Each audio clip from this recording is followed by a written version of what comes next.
Well, what I'd like to do today is tell you about the success story of Brainport Industries. 7 years ago, some SMEs in high-tech industries, mostly suppliers of large companies as ASML, were wondering about their future. They were uncertain whether their position in the value chains of those large OEMs would even exist in 5 or 10 years. So they started a project together which was called Mastering the Future of Manufacturing. And in this project they tried to investigate what were the challenges they could share and they could challenge together. They even needed a second project which took another 2 years to get those challenges right and well formulated.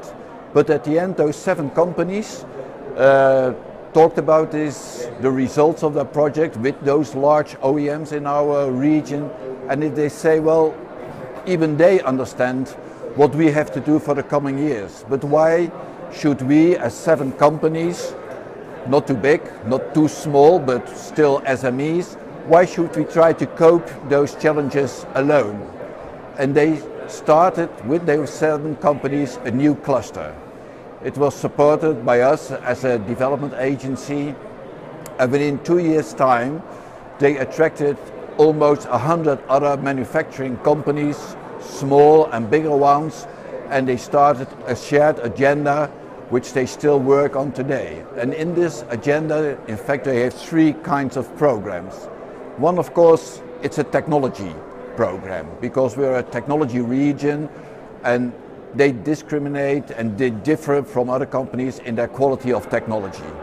The second program they developed was a labor market project. In many countries around us and also in the Netherlands itself, unemployment is a large issue. But in our region, for our companies, getting the right people is a very much bigger issue than unemployment. So they started their own training programs together with existing school programs, and they started what is now called Brainport Industry College. That was their second program that they shared together. The third one is getting onto international markets. Most of the suppliers in this cluster work for the large OEMs in our region, companies like ASML, FEI, NXP, and Philips Health. And they say, well, why should we be depending only on those companies? Since a few years they go out together to Germany, to the United States, to find new OEMs which will allow them to work for them. I believe this story of those 7 companies that started 7 years ago and now formed a cluster with almost 100 other companies is a success story that is worth sharing with you. Thank you very much.